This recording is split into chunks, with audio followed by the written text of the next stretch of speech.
going to ask you. I was listening to the video from last week, and you were in conversations with the hypnobirthing people about being able to do things remotely. And you said you were just fudging it for now. Did that come to anything, or is that still in the wings? I sent them an email, but it was just a couple days ago, so I don't know. I haven't heard back from them yet. Okay. Because I know it's something you're very passionate about. Yeah, when I think of it, like a lot of what we talk to women about is inside of hypnobirthing. It's not everything, because when we work with women one-on-one, we're working with that person's life and what's going on and all the components of that, but we still want everyone to have hypnobirthing, so. Okay, yeah, I was just curious where that was at. So. It's an understanding, yeah. So this negates Jonathan, sorry. Oh, no, you go ahead. I was gonna get personal and say, like, I was just, I couldn't believe your story. Oh. Like, it just made me really, really sad, and I don't understand it. I'm confounded. And I also thought I got to see your rising up kind of testament, which was really inspiring. Anyway, I'm sorry, and when we were supposed to meet last time, I was literally not quite locked in a room. That was it. I was detained, and they took my phone, and I was detained for 5 hours, so I couldn't reach out to say, I can't be there. So poor Lindsay's like, he must be stuck in travel because this is not him. Yeah. And I was literally stuck in customs. It was very strange. Why did they do that? I mean, how can they do that? How can they just say, well, you can't repeal it? I mean, what? They can say anything. The U.S. government. Very interesting, because a number of people have sent me news reports this week. And there's six people in the last week that have been banned from the United States. And these are Canadian citizens for 5 years. For the most, it's almost happening on a daily basis now. Oh, wow. Very, very new. I think it's very political from the top down. And they are being told to make examples to, I don't think I did anything wrong. I've been doing what I've done for 4 years since I joined Lisa's program. I do it every week almost. It's never been an issue. Normally I say, I'm going to San Diego. What you going for? I'm going to a conference. Are you speaking? Yeah. Are you getting paid? Nope. Have fun. That's normally been the case. And then they grilled me for, not kidding, like almost 5 hours, refused me entry into the United States, like literally turned me around and sent me home. I went to the consulate a few days ago and appealed my case, brought a stack of documentation, and met with a customs officer. He read everything, he understood, went away, came back and went, I think we're a little heavy-handed, don't worry, here's your visa, you've got 10 years. I went, and then an hour later, I got a phone call and they rescinded it. So I'm obviously on some kind of watch list. I don't know why. I don't know what I've done wrong. If anything, I'm just being made an example of. Because you're an influencer and they know that you're going to reach a lot of people. But the thing is, I do business legitimately out of Canada. I mean, sure. I mean, like, we're working together. You met me at Sassy. We talked about working together. Then we had a call. You got the contracts for me. I pay you pay me up in Canada. Everything is very Canadian. They don't. But I'm not letting it get me down. I'm just gonna do what I do best. And the nice thing is, in a way, I have a lot more time because I won't be traveling at all. I mean, I have an event to go to in London in November, which typically Debbie and I always fly Alaskan. So we always go via Seattle. I now can't do that. So now I have to fly out of Canada. I can't even stop in the United States. So it's changed my paradigm a lot. Oh yeah. Oh yeah. It's just But I feel embarrassed to be an American right now. well, that's kind of you. I'm lost. I have an appointment at 4 o'clock with an immigration lawyer just to run by my case, and he can tell me whether what my course of action could or should be. So I don't actually know at this point. I see Jay's. Yeah. Can you hear us, Jay? Are you there? Ah. Are you going to use your video? Oh, there she is. Hi. Hello. Hi. I love your house. Thank you. Yeah. Looks fantastic. And then Jay's got all these matching furniture pieces. What? No. Just looking at Jay's matching wardrobe and mirror, and it all looks beautiful in the back. Oh, Rion, you're talking about. Oh, sorry. Yes. I knew that. I knew that. Yeah, I love the warmth in your home and the trees and the art and the sunlight. It's very beautiful. Thank you. So, I just want to sort of catch up, and once again, as I said, I apologize for my apparent tardiness in the last meeting, but I was circumstances way beyond control. But we're getting there, aren't we? We are. So we're all excited. I have a couple of questions just to begin with, Jay. We want to fast track some stuff to get business rolling, and we want to work with the website that you have up already, and we're going to build a brand new one, and it's going to be beautiful. But for now, there's elements of this website that we can use. And then we talked about getting blacklisted on MailChimp on the 3 Sisters for saying that people hadn't subscribed. Did you actually set up a new MailChimp account for Sanctuary yet? Sanctuary already has a new MailChimp account, and I think that information is in 1Password. We already had one. Okay, but it's just, you said, so, and that's a separate one than 3 Sisters. Sorry, could you say that again? That's a separate email than the 3 Sisters one. Yeah, it's welcome@sanctuarybirthing.com, I think.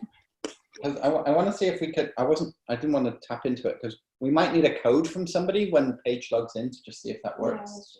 Okay. So, because I want to be able to at least get a lead capture box on that homepage so we can start getting because Rayon sent us the download of the Amazing Birthing Book freebie. So if we're okay to use that as a digital download and we can get that. Well, we also have our quiz, and we were kind of hoping to start with that maybe for a while. We wanted to explore that using the quiz as the opt-in. Is that a Jane Duber quiz? It's a Jane Duber quiz. Yeah. Do we have? I think everything. I've been trying to put anything that I update into 1Pass. So you guys should have all of that. If you can't find it, like the MailChimp should be in there, and I'm thinking we should set this up so we don't get locked out. Yeah, let's do that now. Okay. I'm just going to enable a couple of security questions for this. So,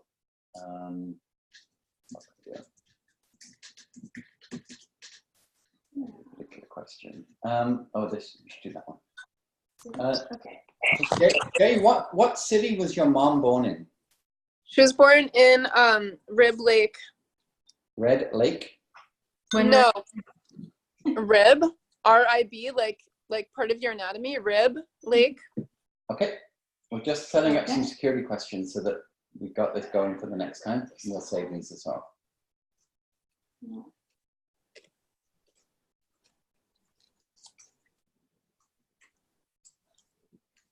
Okay. Link. All right. And then number 2 question would be, that's easy. The name of the street that you grew up on, Jay? Is this a question that I already answered, or is this a new question? This is new. just so we can access it going forward. How about 59th place? It's 59th 59th place. Okay, got that. And I then didn't hear that. I don't know that. these are just security questions so that if someone's wanting to access MailChimp in the future, rather than us having text message sent or something, we can just answer the questions. Yeah. Just so we can use MailChimp properly. And then the third answer would be,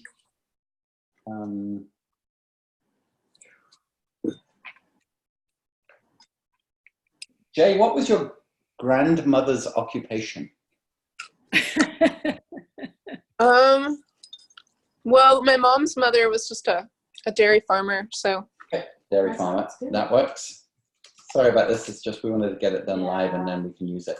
Dairy farmer. That is so cool. That is cool. Did she give birth to calves as well? I'm imagining that they probably did. My grandfather and my grandmother. There's some history there that we could tie into a Yeah. story somewhere. Okay, so Okay. MailChimp is open. Okay. Okay, you got that? Yeah. 1 second. And then we want to tie the quiz into the download then? No.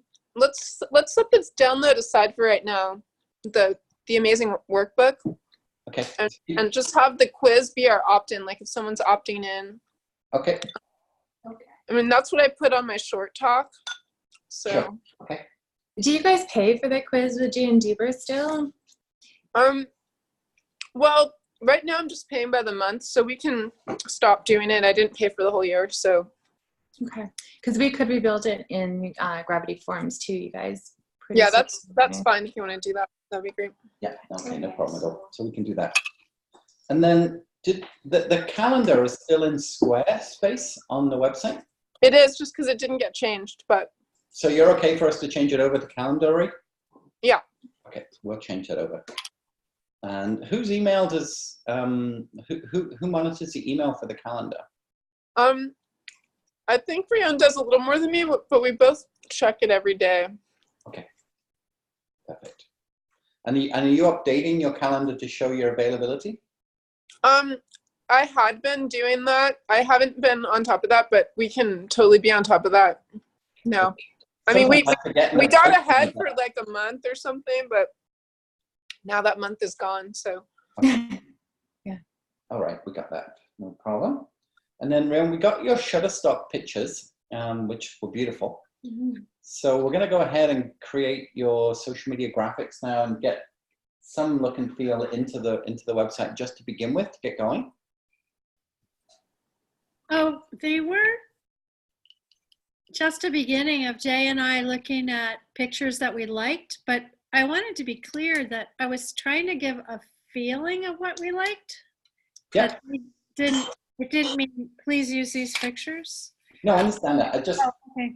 I just want to get something that feels like you guys going, Mhm. because right now the green with the seed pod, it's not good. I don't like what we have right now either. So at least we can get something. We can get a photograph of the two of you on the homepage. We can get a link to the calendar. We can start building email, and then we'll get that quiz running. So they're easy fixes. So we'll work on those straight away. There was a video that I found in Dropbox, Rion, that you uploaded, which was like 3 couples and you on a Zoom call. Right. You said in the last call that you had a number of videos on your phone that weren't great quality that you were going to upload. That's not that, right? That wasn't on my phone, right? Okay, because that's the video that I was able to find. You said on the last call you had a number of videos that weren't great, but you were going to upload them, and there was an issue with Dropbox. And I thought that they should have been. I thought that I did that. I'll write myself a note. One would have been. I dug deep, but I couldn't. That's the only video I could find was that Zoom with the 3 couples, about an hour long. Let me take a look for 1 minute because there's one more place it might have ended up. Okay, thank you. Mm-hmm. I wanted to hear those because there could be some really good content that we can Yeah. use as testimonies. Yeah. Totally agree. Thanks, Lindsay. And while Lindsay's doing that, Jane Roan, you were going to put together a list of people that I or Lindsay could be calling about interviewing them about their experience with you for testimonies. Yeah, we haven't done that yet. Okay, that's fine. I just had a shopping list from the last video that I wanted to see how I could jump in as quick as possible. Got that. Okay. And then in your Speak to Sell talk, the actual BIRTH, have you? I've got the script, but did you ever do that with a PowerPoint yet, or anything, or have you just delivered? No. Okay. I haven't actually delivered that one yet. We're still it's just the 30-minute talk, but yeah, no PowerPoint. I've only done it with my small. What elements I had to play with, so. Yeah, I've just done it with my small group at the July retreat. So. Okay. Did anybody record it? We do have a recording of that, but there's some changes that need to be made to it. So. Okay. Well. But I did a recording of the 7-minute talk. The recording is not very good, but I also uploaded the written. Yeah, I read it. I just when I read something compared to watching and listening, it's a whole different scenario for me. It is different. I don't have a video of doing it, but an audio would be great because I close my eyes and I can see you do it. So. Okay. I can do that. We'll give you a list of all the things that I'm talking. I think Lindsay's probably typing it as I'm talking. Is that the 7-minute version? We'll send you a shopping list. Yeah. At this point. Yeah. Okay. The 7-minute version, the short version, I'm going to be doing on the 15th for the for a Sassy event, yes. a virtual retreat. I'm excited for that. I'll be there for sure. Mm-hmm. And then one of your A90 or whatever it was, wasn't it? Mm-hmm. Mm-hmm. Awesome. And are you able to upload it to Dropbox, or what's working for you there? I uploaded the script, but I can do another version. The version I already did isn't a very good version of it because I was kind of tired. I was just timing it, but I'll do another practice. I'm going to do more practices, and I'll upload that. That would be great. That would be great. Okay. I have a big picture question for you. Yes. So let's talk about like Anna, who's potentially a client of yours. Would, towards the end of her pregnancy, would the expectation be that she would physically meet with a midwife at the hospital, or is everything purely virtual? It's not at the end. It's like her whole pregnancy that she is meeting with a different, like the care provider that she and the intended parents have chosen. Yeah. You know, it's what we're doing is purely a supplement. Okay. It's purely to supplement the care that she's already getting, and we only have, U.S. care to compare it to. We don't know any care sites. So are we going to be trying to create a database of people that you would recommend in certain states or cities? Or I mean, that would be really cool. I don't know how that would happen, but I mean, I that would be awesome. I mean, right now, there's lots of like Angie's lists for sub-trades and so on. There probably isn't one for midwives. I would guess there probably isn't. But I'm just wondering if we could be that founding creator of, and it would be a really good way of you getting a different kind of list for your group coaches, to be able to get people to sort of say, I believe in the sanctity of birth. I believe in the way you guys think, and I'd be happy to have my name on that list. So the thing about what we're doing, though, is it's primarily aimed towards people choosing hospital birth with a doctor. Yes. So, I mean, sorry that I'm eating and talking. No. So I think I mentioned this one on my calls before. Our original birth, we have 3 children. Our original birth experience when Gemma was 26, so going back some time, and we lived on an island community. And part of the general practitioner, the GP doctor that Debbie had, was there was a midwife, in fact, 3 midwives as part of the doctor's experience. And when you were pregnant and you first went for blood tests and iron tests and stuff, you got to meet the midwife very early on. And we got to know this lady. So by the time 7 months went by, she was a family friend. Right. She didn't actually come to the birth. Right. She came to the hospital the next day. She carried the baby out to the car. She showed me how to do the seatbelt of the car. She came to our house. She showed Davy how to birth the baby, how to latch on. It was very much a part of an experience. We were able to meet her in Safeway, and she's talking to us, and you could just see that she's stroking the baby's head to see if there's a dip and whether the Gemma was full or not. I mean, I had that kind of midwife experience maybe in a different century. I don't know. But is that something that still happens or could happen? I mean, that happens in England, I believe. And I think it does happen in some other Western countries. But it's for the most part not happening in the US. I mean, there are different programs that people are starting that offer supplemental care in that sense, but nothing is happening here. I mean, they pretty much, women leave the hospital and they don't really usually see someone again for after 3 days till like 6 weeks. So it's pretty absent. There's not a lot of support. Wow. So is this an opportunity, or is it just something that's not going to happen? Well, I mean, there's a lot of people who are working on these things in different ways. You know, I mean, there's an awareness that there's a huge hole here, but in the US, evidence like care for care that really works for families, which the kind of care you're describing is so beneficial for new families going home. Having someone be in their home and come to their home for some countries like 8 days or 10 days, you know, so there's an understanding here that there's a big hole, but it's like 15 to 20 years behind. Hopefully that's going to change. And I think what we're doing, hopefully, will be part of helping that to change, because it's got to be the clients themselves, people themselves who are asking for the change. You know, the routine system is not going to change without, because it's based on our system. You know, it's a private system, right? So people make a lot of money off of it. Hospitals set a lot of the rules, and insurance really governs things, because it's all about the profit bottom line ultimately, which is not looking out for the best interests of moms and babies. So I do feel like things will change in time, and I think the more people working on it, the more likely that's going to happen.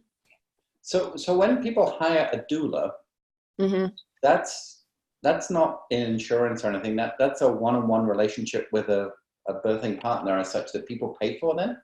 I think there are some situations where insurance can pay. I think in some places that's starting to happen with doula care. So for us, like, we're not offering that service. I mean, basically what the service that, you know, like if you look at the 7-minute talk, and I'll definitely speak it so you can integrate it. But the problem is that people are afraid to ask questions, afraid to say what they want, afraid they won't be allowed to do what they want. So, you know, what we're hoping to change with the care that we're giving, and right now, you know, your person spends an average of 3 minutes to 5 minutes with their care provider. And now there certainly are outliers who spend more time, but that's the average, you know, that someone sees their doctor for just a few minutes. And so in the entire pregnancy, it's probably less than 60 minutes that they spent with their doctor. But the reality is their doctor will only spend a few minutes with them catching their baby and coming in and out. It's mostly the nurses.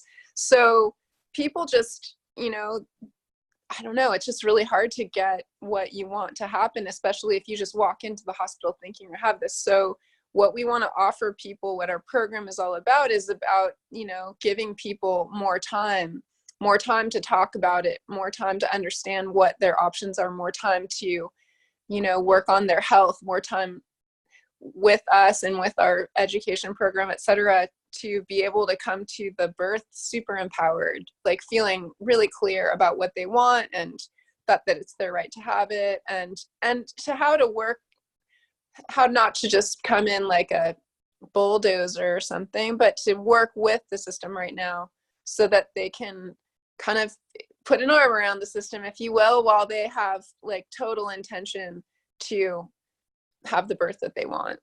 I love it. We're recording all this so we can use some of this word for word going forward.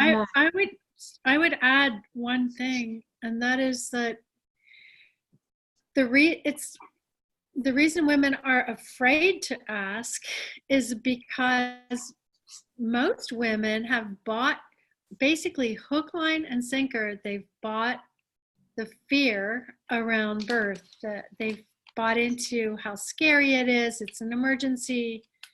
They're totally disconnected from their own power and the beauty and ease that's available in natural birth itself. I mean, this is what we were designed to do, but we have actually been hypnotized into this myth that we need an expert to tell us what to do at every step. That book, everyone's heard of, called What to Expect When You're Expecting. When I meet with women and we talk about resources, I tell them to throw that book in the fire. I mean, that's really controversial. I love it. Let's get a blog about that. Throw your What to Expect. Oh God, be an amazing position to share. Well, yeah, well, I don't. That sounds like I'm pointing at them, but the reason I'm saying it is we have to have good insurance. Yeah. No, I understand. But yeah. I mean, that is, maybe it's different in Canada, although I'm starting to hear things that make me think it's kind of the same in parts of Canada. But women come thinking, oh God, I'm pregnant and it's this big problem. And they're not thinking there's enough of a big problem adjusting to a pregnancy from not being pregnant, or how will this change my relationship or my life, or will I be a good parent, or do we live in the right place? That's enough. There's a lot of adjusting that makes sense, but the lie that we've bought into is, ooh, you better go get tested to make sure you don't have this or this or this, or be careful. And I mean, to me, that whole line of thinking sounds ridiculous to me, but that is mostly what's going on here.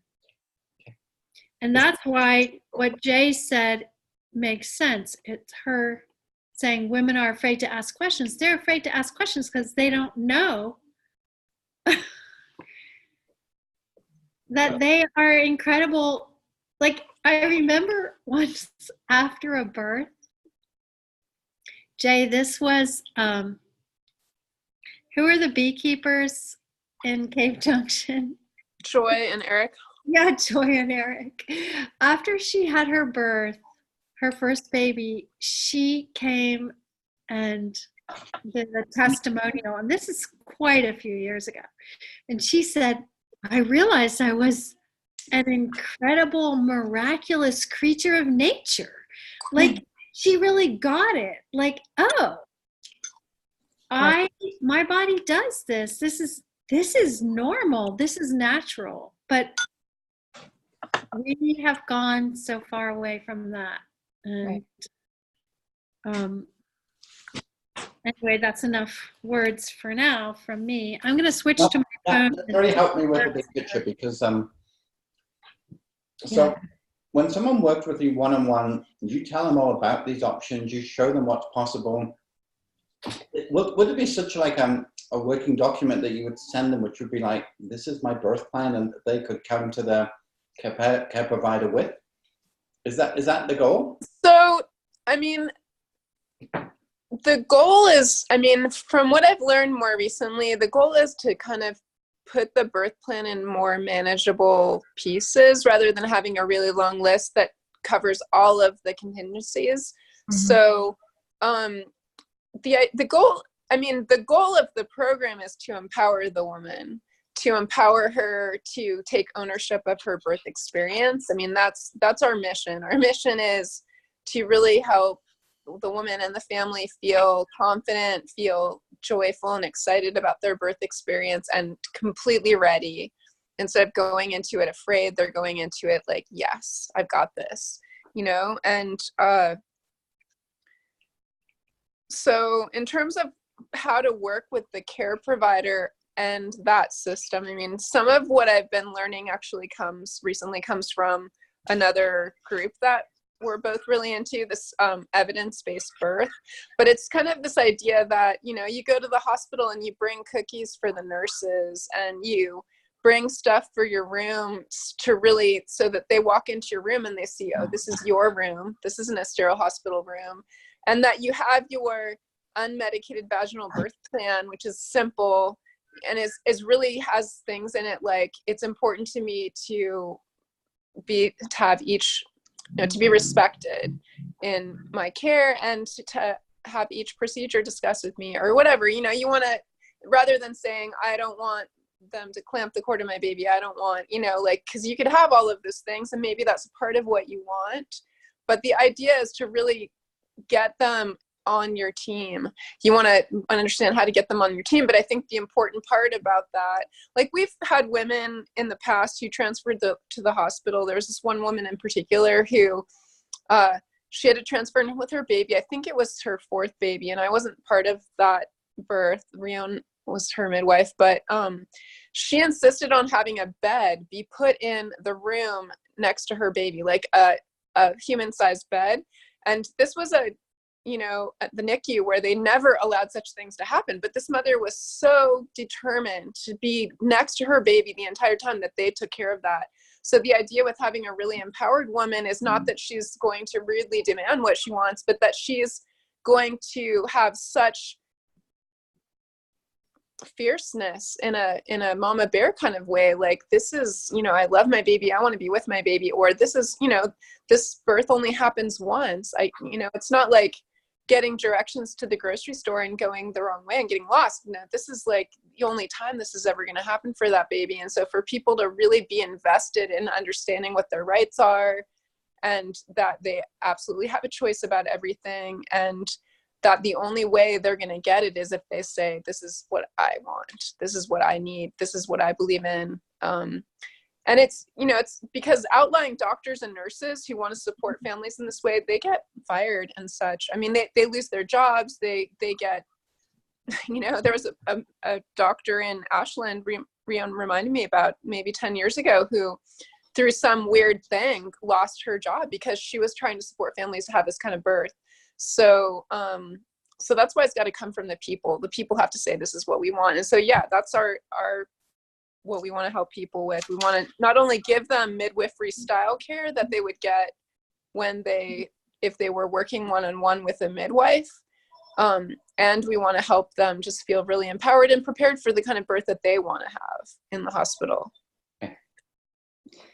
So have you written your program out completely, or your UBS completely, that you have like real clarity over exactly what the components are in? Yeah, I mean, our offer we're still working on, but as far as our UBS and the components really clearly, we have all that written out. Okay. Yeah.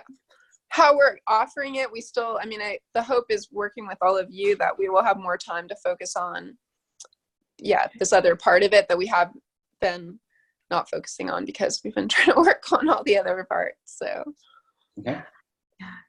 So, sorry, Lindsay, just like I follow the whole process in my brain. I'm just going to use Anna as a model. So she does a strategy session with you. She's obviously a surrogate. The surrogate family say, yep, this is exactly right for us. You make an offer which is for that whole 8-9 month period of time, which has got so many calls and emergency text in the middle of the night, panic session. What does that relationship look like in that 8 months? Mm-hmm.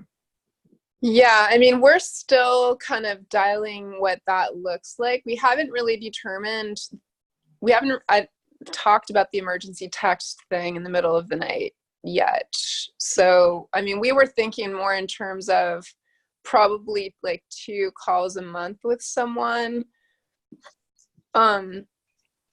We still need to do a lot of work on this, but that's our basic thing, thinking like 2 calls a month plus support in between that we have to define. And then I was thinking for someone like Anna, where there is an intended parent, that potentially for an arrangement like that, it would make sense to do 3 calls a month and maybe do 1 call with each of the moms, the surrogate and the intended mom. And then, if it makes sense, I've been exploring that and doing some studying on it. So, and then the third call would maybe have both of them. So, you know, there could be an option of that or just the basic program, but we do need to put some time into exactly the components of the offer. Because obviously you two have got a lifetime of experience. Yeah. And especially first-time moms, and Lindsay will testify to this, there's so many things that change and you don't know whether it's normal or not. And to just have that safe place to be able to say, why did the things that I used to have that were pink turn brown? Is that okay? Or, you know, here, but, you know what I mean? Sorry, Paige. Yeah, I mean, it certainly would give people an option instead of just going on the internet and searching, you know, to know that they have someone they can email and someone they can talk to. You don't want to go to Google and think, oh, I have melanoma, where it's, it's nothing to do with that, right? Yeah. Okay, so you would have that. Sorry, you got my brain going. That's also a great marketing opportunity. If we could get a list of those questions, those are questions that will bring people in through search as well. Right. That we could answer lightly. Yeah, okay. And then with that also then is, are we going to be recommending certain vitamins and supplements and exercises during the period of time that these people could be doing? Is that part of the, or not? I mean, you mean like branded supplements or things like that? I mean, we definitely make recommendations based on each person. So when each person is having, like, based on what they're describing, how they're feeling, what's going on for them, where they're coming from, like we like to encourage, and Rhiannon, you can jump in at any point here, but we like to look at where someone is starting out. So even if we're doing like an educational program where people are in a group call, we would likely always be doing an intake, kind of an initial call with someone, because each person is coming from it from a different place. And we don't want someone to be overwhelmed by like, oh, you have to do these 90 things in order to have a healthy pregnancy. We like to help people build on the positive of what they're already doing and make changes that are appropriate for them in their life. So, I mean, prenatal vitamins are often a good idea as a basic something for your average person who may not be eating the healthiest diet. So that's, you know, I would say that that is true. And we do recommend various types of exercise based on what someone is already, where they're at, what works for them, because exercise is really important. But I mean, for your average person, even walking can be such a healthy thing in pregnancy. So, Rhiannon, I was just thinking from a social media perspective, before people are even pregnant, if we could just highlight the wisdom of YouTube, so like you're talking about natural folic acid and that you can get it in, I don't know, spinach or kale or something, and we could do posts like, even if you're thinking about getting pregnant, you should be eating foods like this. Yeah. Then you're sort of lending it forward to sort of say, wow, these people know such great things. I'm sure you can go to the vitamin store and buy folic acid or folic acid, however you say it. But if you say it's naturally found in, and we're trying to go more to the natural thing along, then these are a lot of tips that I think we could be using now. And then even the exercise piece, like with this, I don't know, is it called Kegel? So that's a kind of that one is a little controversial. So I don't start that, but I mean, looking at how people could, get basic exercise in their everyday. You know, I think a lot of refer to that one particular one, but if there were like you're in the car, you're in traffic, or you're in the lineup at the grocery store, you could be doing these kind of things just to improve your well-being. I mean, I don't know. I'm just, you know, more than me. I'm just asking the question so I'm working on the social strategy. If we could have a list of tips, even Jonathan, maybe those would be great live videos to do, like a weekly live video tip where you show up and start getting recognized and noticed. Yeah. Very short, simple ones. Yeah. And this would be great for the YouTube channel. That is awesome. And then even things like obviously diet, exercise, hydration, all of the stuff that works for anybody. Right. We want to become like the go-to source. It's like, what would Rhiannon say? What would Jay say? You know, if you're in a grocery store, and like you could almost have your voices in people's heads, like, do I pick this ready meal, or do I really buy the, you know, the spinach and the kale and the carrot and make my own salad, or, you know, just simple things that are going to help the mom be healthier. Yeah. to start with would be great ideas if we could tap into those, because you probably because I'm watching the way you eat. I mean, you naturally eat healthy, and I think so many people are stressed and probably not eating healthy at all. But then you look at fast food today, and like Wendy's are now doing like the most incredible salads. And this Beyond Meat burger, certainly in Canada, is taking the world by storm, even though it may or may not be any healthier in terms of calories, but it's plant-based rather than animal-based. And yeah, there's a whole trend. Yeah, we go to a local farmer's market, and we're talking to this beef farmer, and he said, you know, they DNA tested in Canada a McDonald's burger, and it had at least 900 different elements of animal in that burger. So at least 900 cows were part of that one burger. He said, when you buy my burgers, I can tell you the name of the cow that it was made from. Right. And it's not to say the McDonald's burgers are not, well, they're probably not healthy, but these kind of things, when you're encouraging people to go to a farmer's market or eat organic, or I just think it's the foundation of a strategy that I'm just trying to get my head around to see how I'm on the right. Even that lifestyle. As a mom, how do you, sorry. How do you, what are the ways that would be delivered, do you think?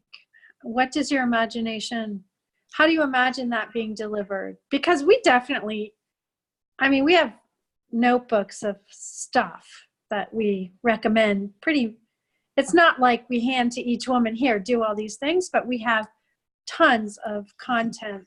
Yeah. Like what I would envisage, Rona, is most of your moms are probably going to be social media friendly because they're that age. So let's just say Paige, Anna, I mean, that sort of 25 to 35 age bracket, for one of a better age. So they love Instagram and they love Facebook and Pinterest. They're probably their three go-to places, possibly even like something like Medium or Reddit, you know, from a blogging platform. So I want to be able to do like, Brian, you're drinking a smoothie right now. I bet you didn't get that out of a plastic bottle. You made it, right? Sorry, I didn't mean to make you choke. I forget that I'm on video. Yeah. So however you just made that smoothie could have been a photograph or a short video. It's like, these are organic raspberries that from my freezer. This is kale that I got from the farmer's market. This is a protein powder that I buy from Vega or whatever it might be. And this is my lunch. That's a post right there. And it could be a short 15-second video of the blender or however you make it. It could be you at the grocery store picking a couple of pictures and putting that into your basket, and then people would see the basket. And then these would be literal day-to-day social media posts that are positioning you two as a friendly expert who is non-intimidating, who has got I mean, we're in the kind of the silver head club here, the three of us. This is worth money. I mean, it shows that you've lived it, you know, and it's almost like Debbie's had 3 children. She has stretch marks for days, but she earned every single one of those. And I love them because they were the stretch marks that expanded her body, for want of better words, to give us 3 children. And just being body proud, and I'm not saying show me your stretch marks, but just talking to people about just how natural and how beautiful things can be. That's how I envisage this. It's probably. So how does it make sense? Oh, how does it make sense for me to say, see my great smoothie when I'm not pregnant? You know, like, I mean, I can say, for example, here's a smoothie, but you're the go-to pregnancy expert when I'm not pregnant. Yeah. But you're the experts that people are going to be able to have a healthy pregnancy. So you're almost saying, and you can talk about your birthing experiences and your own children and, you know, family experiences and the other work that you've done with them. I don't know how many babies you've delivered in their life, but probably, do you have a number of how many births you've been involved with?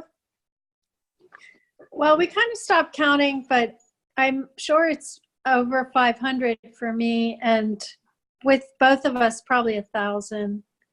That's an estimate. That alone, I mean, It's huge. We worked with a fertility doctor in LA, Denise. Do you remember Denise from Sassy, Jay? Noya Arez? Think so. No. Anyway, when you go to her practice in Thousand Oaks, she has like 300 or so baby pictures on a wall. And these are all babies that happen from the moms that she helped get pregnant. Wow. And that wall is so powerful. And that became the focus of our messaging. It's like, her stuff works. Here's the proof. and then now what Denise does is she'll do videos like she's just been for a run, she's grocery shopping, she's out in a restaurant, and she'll talk to people about the healthy choices. Her boys are long since, 12 and 14 now. And she is an acupuncturist and works with Eastern medicine tinctures to help people get pregnant naturally. That's her thing. Nice. But it's a big part of her strategy now is how she lives her life. Not just for the moms, but for the dads to have a healthy sperm count and everything. And a lot of the things she's talking about is helping the parents get ready to get pregnant. You're almost like, once you're pregnant, we can help you, but we can be part of that whole journey to begin with, right? Yeah. Is that your vision, to sort of be along, like almost the doula care, the before and the during, the after? Or is it more really focused on the birth? I mean, no, the pregnancy and after. I mean, the birth is actually just a reflection of what they've done to prepare for it, really. And then we'd like to offer aftercare as well, because so many people need that, especially in the US, where there's not much support, So, Yeah. I mean, and then you must have so many endearing stories of people's experience. I mean, I'll just give you one from my perspective. Our eldest daughter, Gemma, was born at 36 weeks, quite early. Debbie's water had a tear, and she was induced, and it was so she was preemie. So she was in England, they call it SCBU, Special Care Baby Unit. okay. So as soon as Gemma was born, she was tiny. Her temperature was low. Her oxygen levels were low. So they put her in this incubator thing, and she had stuff on her arm. I don't know, tubes and whatever. And I didn't quite know what to do, and I wanted to go and see the baby. So I had to gown up, gloves, mask, and everything to go into the SCBU because it's sterile. And the one thing that I did all the way through the birth was every night I would talk to her by having my hand on Debbie's tummy. And I'm a faith-based kind of guy, so I would pray for Gemma every day before I even knew whether she was a boy or a girl. And whenever I finished, I was always just like, tap Debbie's tummy, just 2 taps. I don't know why, I just did. And it got to the point in the pregnancy that Gemma would tap back. And as the baby got bigger, I mean, it was like it was like an alien page. It was very, but that was bonding. And then the first thing I did when I saw her after the birth and she's in this plastic box, I didn't quite know what to do. So I put my hand on the box and I tapped the box. And immediately Gemma's arm just went, and I had a connection. Awesome. Right?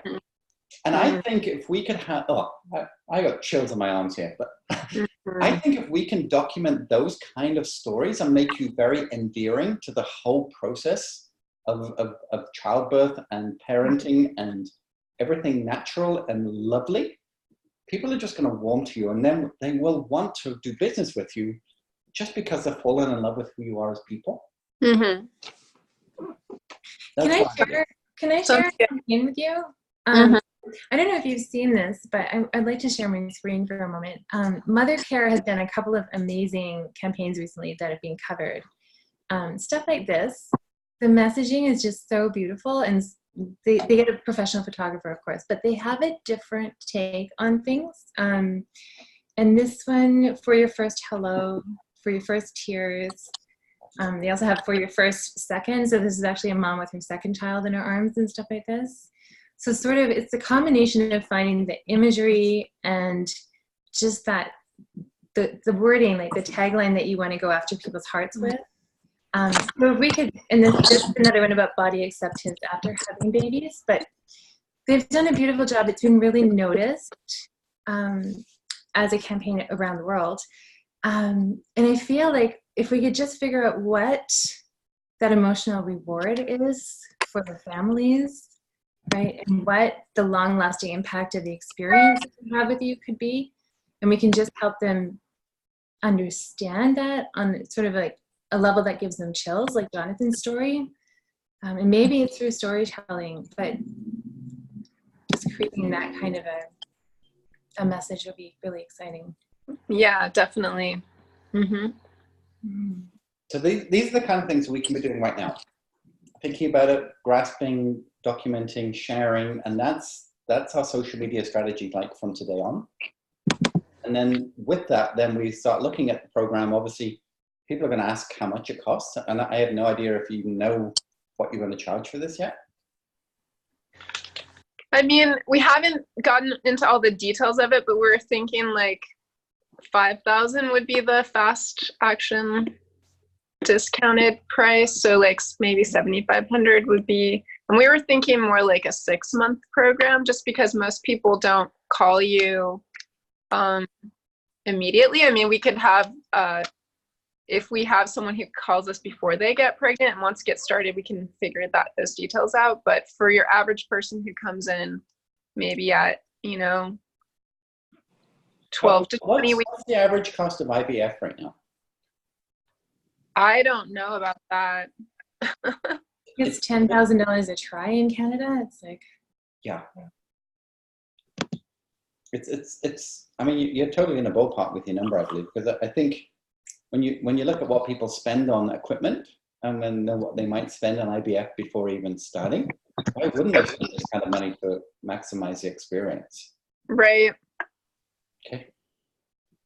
What is that Mother Care site? I'm looking and it's not making sense to me. So they're a chain in the United Kingdom. So you think a Babies R Us kind of thing? Mother Care is a British version of that. let me just find you a link. It's probably mothercare.co.uk or something. Yeah, So it's a retail? Yeah. Where were you getting those pictures? Because what I'm getting doesn't look like that. Yeah, it's a campaign that was written up. So I Googled Mother Care campaign because I remember it, and I found it in marketing magazines. So it's not necessarily even. If you Google Mother Care campaign, though, you see that they're really cutting edge. They've done a lot of really great campaigns. The specific one, First Steps, I think.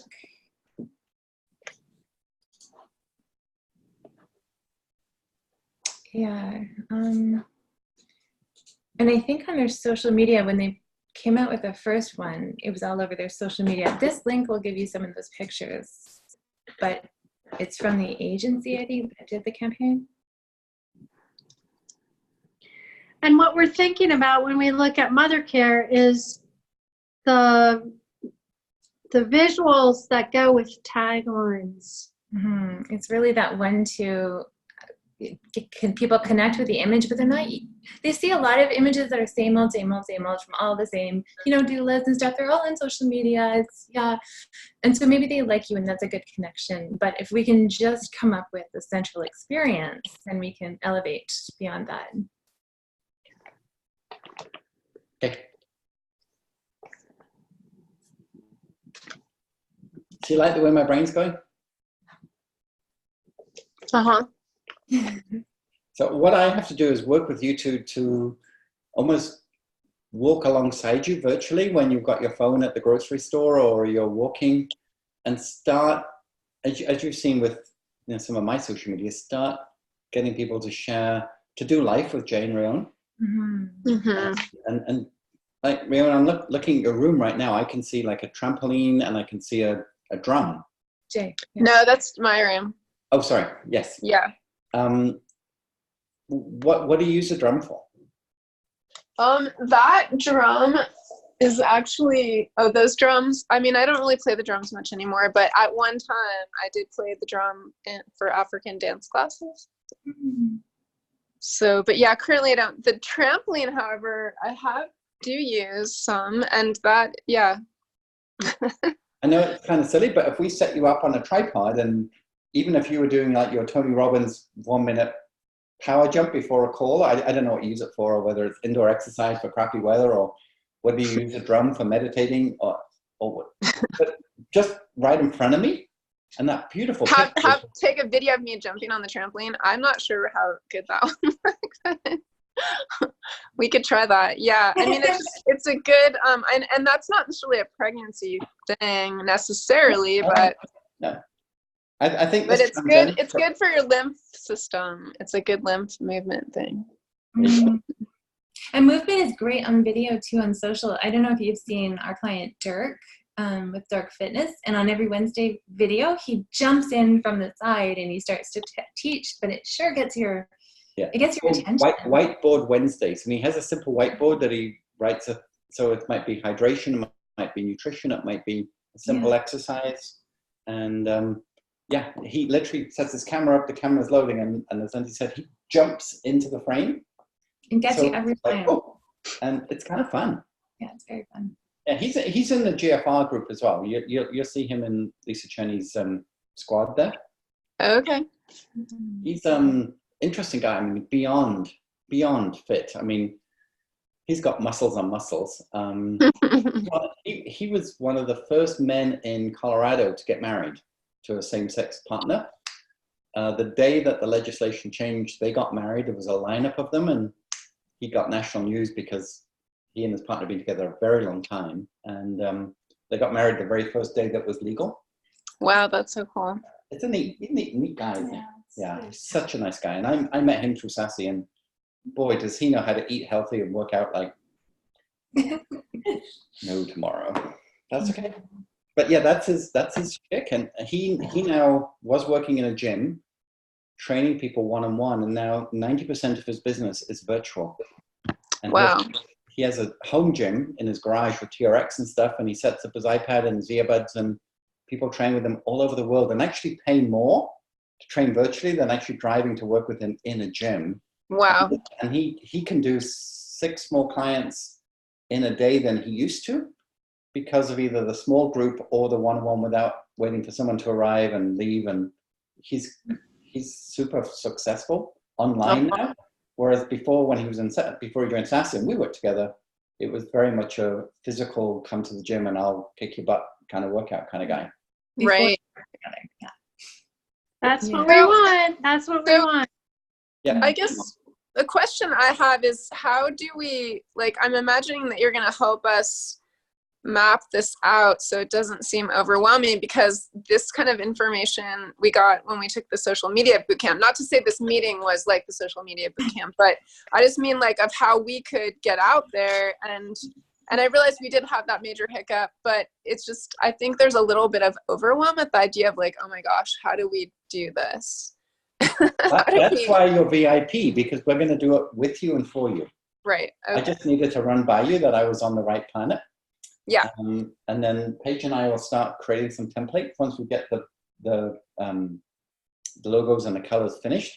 Yeah, actually, I've been working on that. Mm-hmm. Yeah, you can share. I'll just Slack you the PDF so you can see it, and then you can There's share something it. coming. It's in the. Found them in Slack. They're great. I do. Another thing, Jonathan, we can do is the I don't know if it's time yet, but the day-to-day calendar of what each day would work for. Because if you guys are doing Instagram stories, or if you guys are consistently doing one thing that is better if you do it personally, that's a really big plus. Yeah. Maybe if you download it. I think the important thing is, coming up with that calendar, knowing what the assignment is, planning for it or whatever. I mean, maybe it'll become second nature, but right now it was a huge deal. I'm physically going to help you do that to begin with itself, and then we'll get into it. So just with what Paige is just talking about here.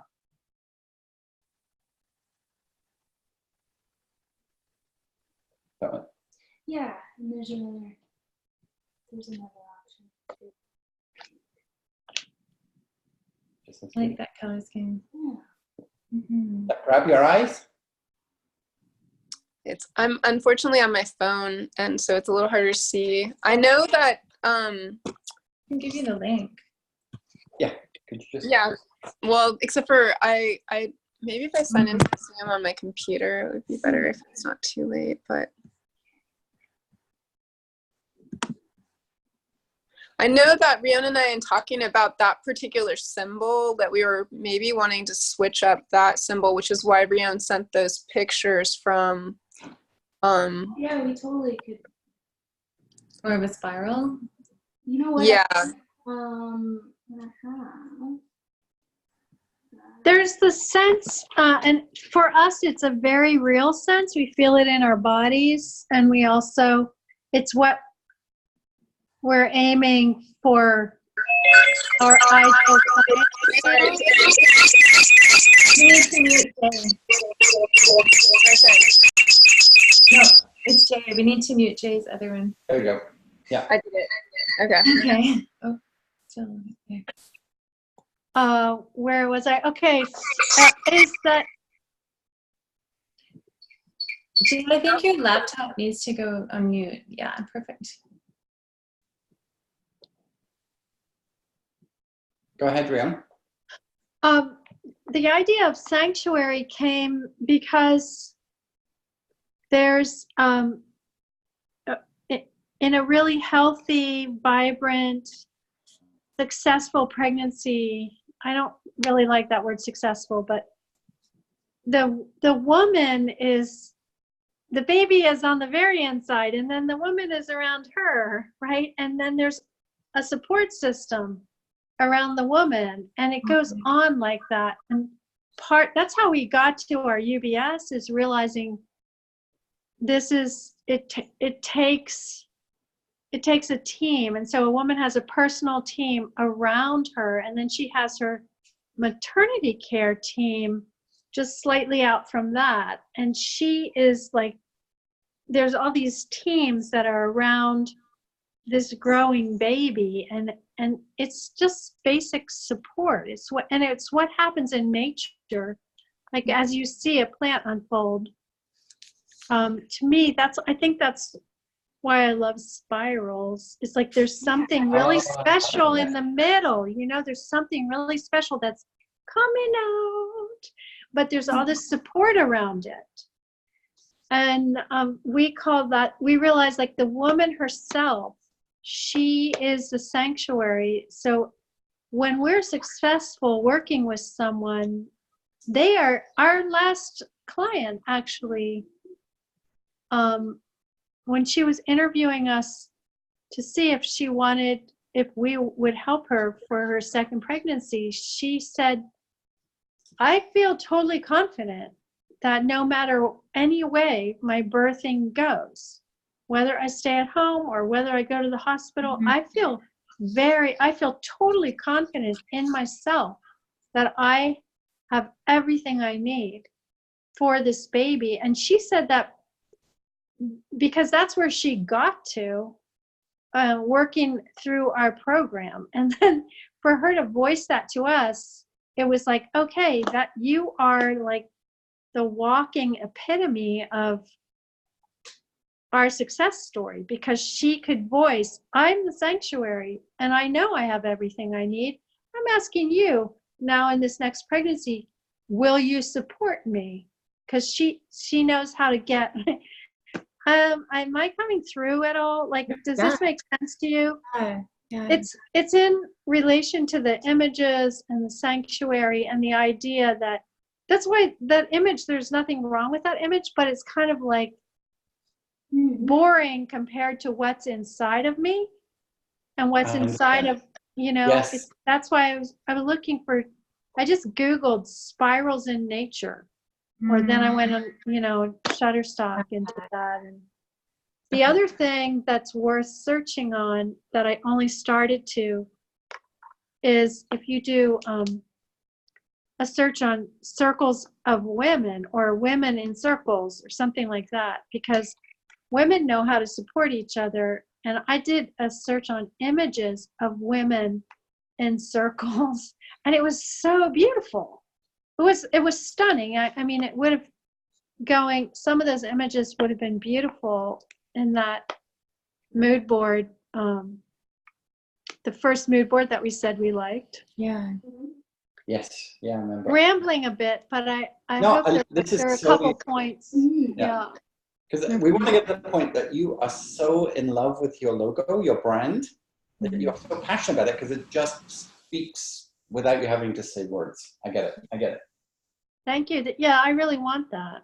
Yeah, yeah. Originally, we had thought about just maybe transforming the logo we already have for Three Sisters Midwifery, which is on our Three Sisters. Yes, yeah. Because that one kind of embodies that idea, with the woman is sort of a spiral. And yeah, it's if we could have it more of a streamlined maybe version, we could modernize it a bit. Right. Modernize it, yeah. Mm-hmm. Yes. I mean, it doesn't have to be that. It could just be a spiral. It doesn't have to be that, but that was one thought that we had. Well, even that image on your wall behind you is the spirals, and they're all kind of connecting with the central. Weaving. Yeah, it's beautiful. Yeah, it's interesting. So where did you get that artwork from, Jay?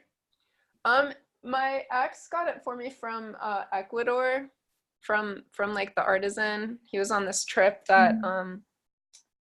where they went into different shops or whatever, and it is really powerful. I mean, it has a lot more in it. Like, it has symbols and animals and. Oh wow! Could you take a photograph of that and send it to us as well? Yeah, I can. Yeah. I'm interested to see that. I don't know that the colors are the colors that. No, they're probably not, but that's fine. But the symbolism might, because that's so close to you. Yeah. You can maybe illustrating it as opposed to pulling it from somewhere. Mm-hmm. Cool. Very, very, very cool. Do you think we could get a list going? It can be a living document of questions that people typically ask when they're, the women you work with, when they're approaching this process and you're going to have a birth in a hospital. Maybe one of the questions they don't even know to ask as well, just sort of for content generation. So if we have a living document going, where would that be housed? Yeah, so we can create a Google Doc in Dropbox. Oh, a Google Doc in Dropbox. Okay. Yeah, which is a whole new thing. This summer they came out with it, but that would be, I think that'd be a really great way to do it. And then would we be able to access it on our Google Docs also? Yeah, you can share it with your Google Docs. So okay, cool. Okay, great. Because we've been working on our stuff already in Google Docs together, but. And is this questions we think it would be good for them to ask, or questions that women often ask? Well, how about all of it? Maybe a category of these are the actual questions women come in asking, and these are questions they don't even know they need to ask. That could be a whole resource of its own.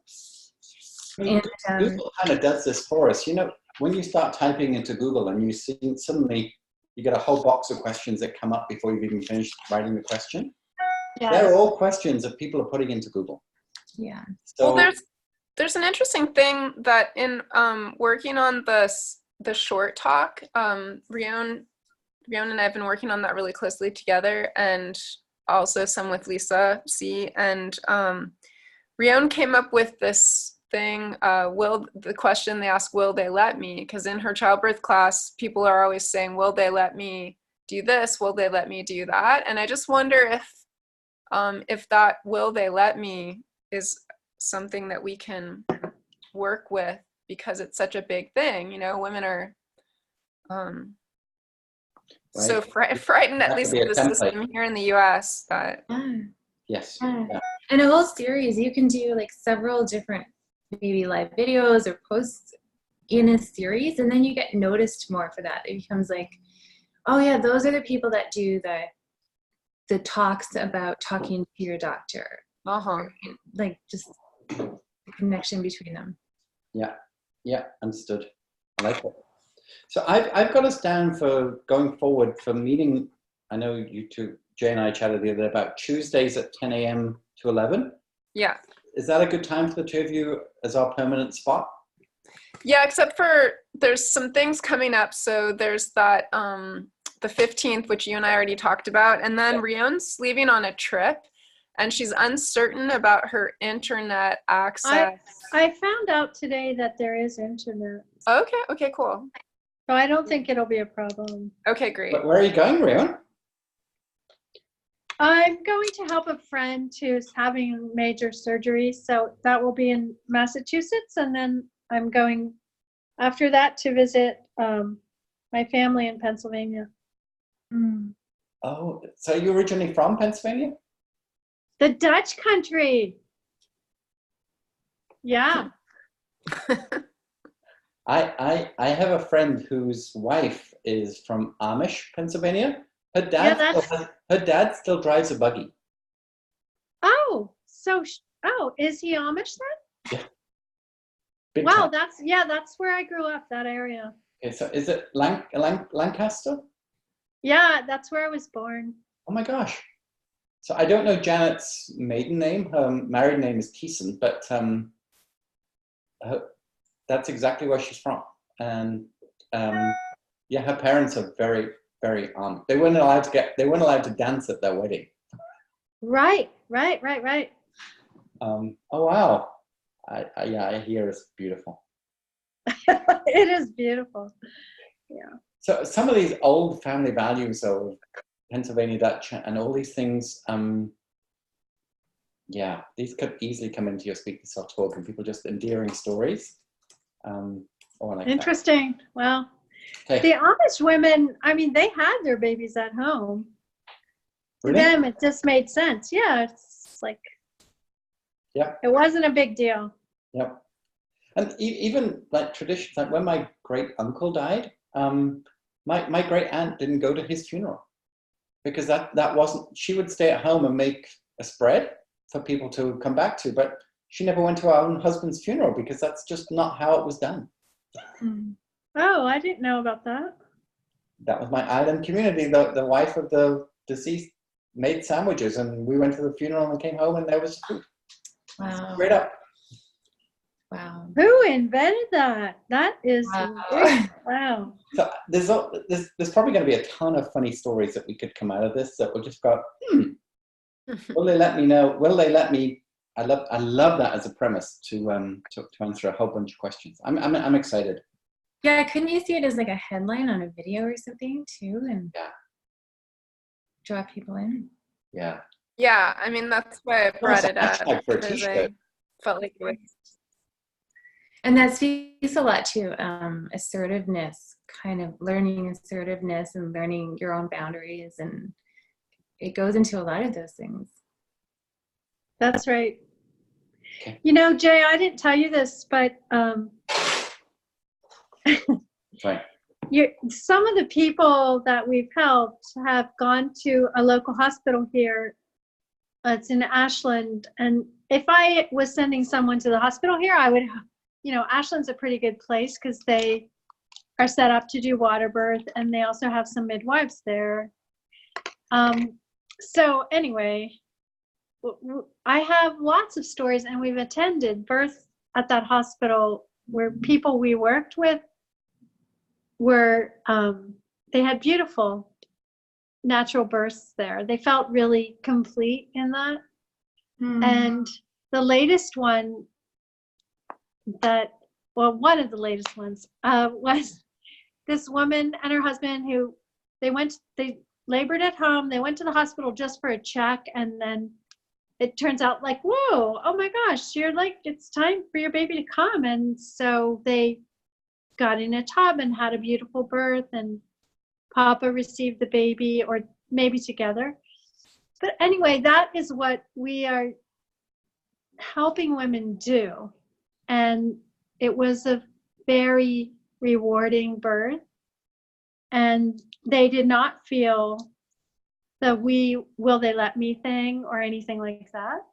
The reason I'm telling that story is because that was a year ago, and now a woman came here in a class recently, and she said, well, I took a class at Ashland, and they're describing births, which kind of like I just described, and saying they're calling that a unicorn birth. Every once in a while, there's a unicorn birth. So they made it into something that's like, don't expect it. Yeah, that's if a shooting star falls in your yard, that's going to be for you. It's a unicorn birth. And the woman here said, but that's what I really want. So just giving you more information. It's like, yeah. Got it. People are sometimes afraid. It's like they want that, which to me, it's not a unicorn birth. It's just a normal, that's the way birth can be. But they want that, but they're afraid because what if they hope for that and they don't get it? They'll be so disappointed, you know? So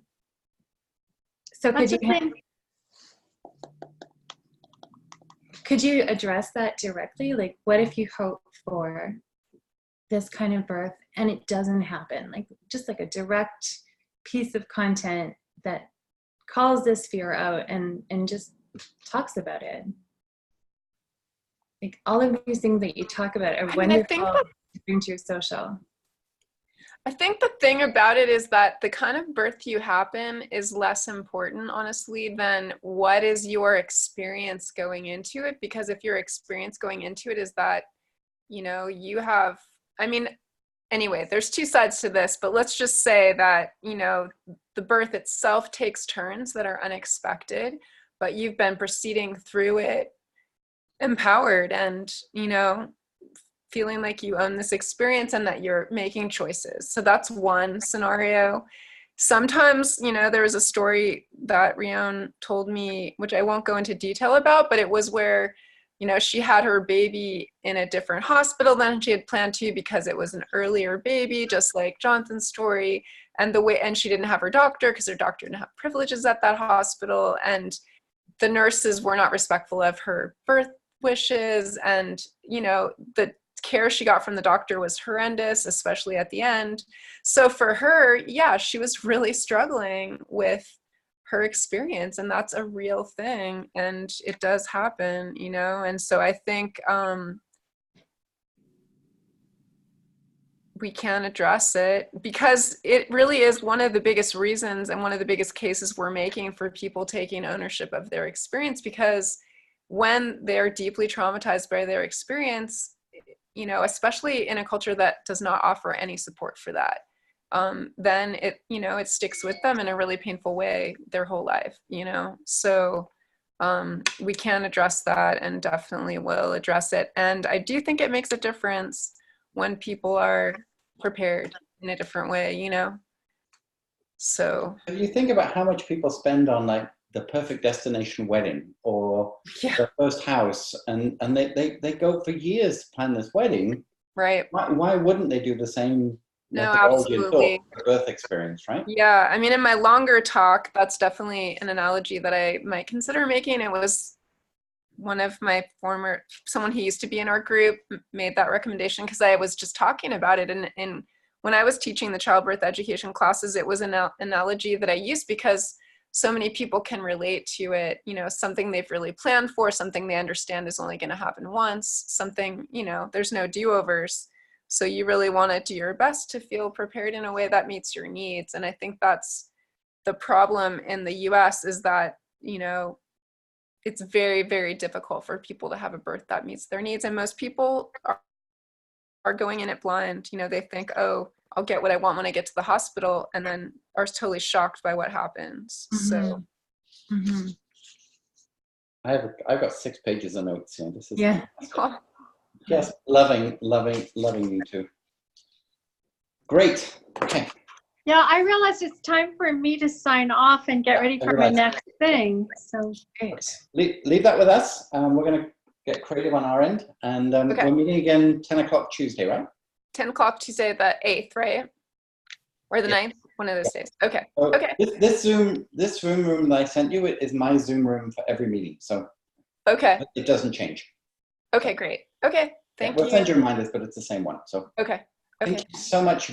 Have a really great week. Thank you all. Okay. Okay. Bye-bye. Bye. Bye.